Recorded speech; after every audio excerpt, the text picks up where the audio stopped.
My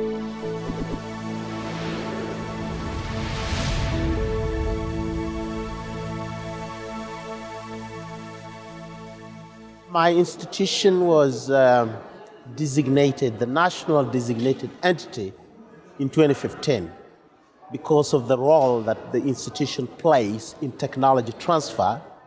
It was thought that it's the rightful institution to take on the responsibility of serving as the national designated entity so that we can be able to use the opportunity to escalate technology transfer, climate technology transfer to our country, of course, using the mechanism that is in place, that is the Climate Technology Center Network. So that is really where I'm coming from.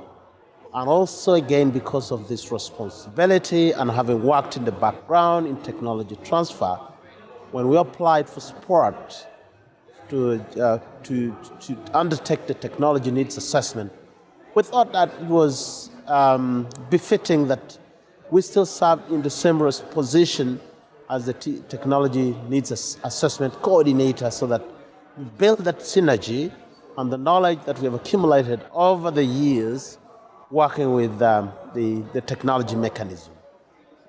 In relating to climate change, you will appreciate that without the role of technology, which is really what I prefer to call the doing part of it, besides, of course, finance and other mechanisms, it is important that we take cognizance of the role that climate technology plays in terms of climate adaptation, in terms of mitigation. So technology needs assessment plays a very important role because we believe that through the process of doing the needs assessment, we will empirically generate relevant issues and build an agenda again around the relevant technologies that we have identified.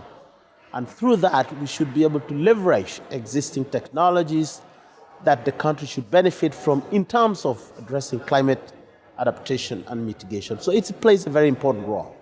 GEF is of course, one of the key agencies in the financial mechanism of the UNFCCC, and so finances are very, very important. Any agency that plays a role in terms of mobilizing resources is very key. And I want, on the other hand, to suggest that the GEF could possibly escalate its financing.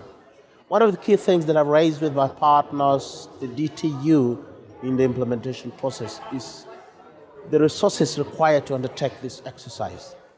We felt it was a little bit below what it should have been, and that's why we've not been able to tackle all the areas that have been highlighted in our national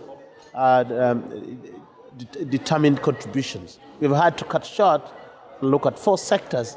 Even then, I do hope that with the current level of funding, we shall be able to go into the depth of the different areas that we're going to do analysis.